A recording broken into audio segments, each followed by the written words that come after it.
কাল রাত থেকে এত জ্বর, আমি মাথা তুলতে পারছি না, 100-র উপরে জ্বর। তো আজকে সকাল থেকেও সেরকম জ্বর এসেছে আমার। তো মেয়েকে ঘুম পাড়িয়ে খাইয়ে দাইয়ে দিতে এত শরীর কেমন হচ্ছে, আর উঠে বসতে পারছি না। তো এরকম অবস্থায় আমি সৌভিককে ফোন করেছি। তো সে বেচারা গরমের মধ্যেও ছুটে পড়ে চলে এসেছে, এসে সাথে প্যারাসিটামল এনেছে। সত্যি কথা বলতে গেলে আমার কিছু হলেই সৌভিক সঙ্গে সঙ্গে এমন করে যেটা সত্যি কথা বলতে গেলে নিজের লোক ছাড়া এরকম ভালোবাসা হয়তো আর অন্য কেউ আর দিতেই পারবে না। সত্যি হয়তো আমার কপালটা অনেক ভালো। দেখো, আমার নিজে হাতে খাবার বেড়েও এনেছে আজকে। আর এত ঘুমিয়ে পড়েছিলাম আজকে যে হুঁশও নেই, যে তাকাতেও পাচ্ছি না। দেখতে পাচ্ছ দুপুর 2টোর সময় উঠে তারপরে ভাত খাচ্ছি, ও ডাকতেই তবে আমি ভাত খেতে এসেছি। তো আমার নিজে হাতে গালে তুলে খাইয়ে দিচ্ছে। আমার শরীর খারাপ হলে অনেকেই জানো, ও নিজে হাতে আমাকে এত যত্ন করে, এত আদর দেয়, যে আমি সত্যি কথা, আমি অনেক কপাল করে অনেক ভালো কিছু করলে হয়তো, এমন কপাল করলে হয়তো এরকম বর আমার অনেক হয়। সত্যি কথা বলতে গেলে আমার এর বিষয় নিয়ে আমার কিছু মানে মুখ থেকে আসছেই না।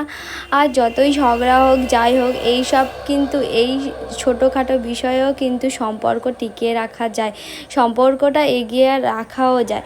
যে কারণে আমি যতই রাগ করি না কেন সৌভিকের উপরে, এইসব আমার কিছু হলে সঙ্গে সঙ্গে ডাক্তার ডাকা, তারপরে আমাকে বসতে বলে যে তুই চুপ করে বস, আমি সব কিছু করে দিচ্ছি। তো তারপরে একটু শরীরটা স্টেবল হতে, একটু ঠিকঠাক মতো আমি ফিল করার পরেই দেখলাম একটা বিকালের দিকে পার্সেল এসেছিলো, সেটাকে রিসিভ করলাম আমি।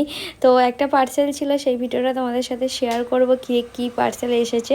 তো তারপরে এখানে দেখো, যেটা ছিল আমার সবসময় সৌভিক একটা না একটা কোনো কিছু সারপ্রাইজ দেয়।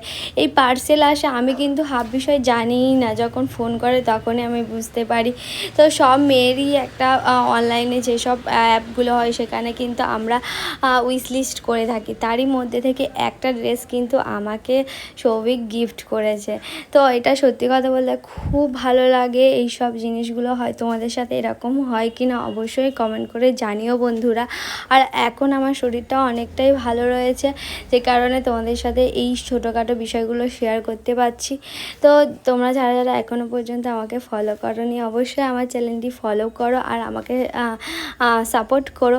তো তারপরে বিকালের দিকে শরীরটা একটু খারাপ ছিল বলে বাড়ির মুরগির ডিম ছিল, সেই মুরগির ডিমগুলো 3টে সিদ্ধ করছি, আর সাথে সাথে 2টো এমনি পোলট্রির মুরগির ডিম সবাই খাবে বলে ওই জন্য 5টা ডিম সিদ্ধ করে নিচ্ছি। আগে 2টো সাদা ডিম আর এই 3টে লাল ডিম ছিল, ডিমগুলো সিদ্ধ করে সবাই মিলে খাবো। তো আজকে ভিডিও এই পর্যন্ত বন্ধুরা। তোমাদের ভিডিওটি কেমন লাগলো কমেন্ট করে জানিও, আর ভিডিওটি ভালো লাগলে লাইক শেয়ার করতে ভুলো না কিন্তু। টাটা।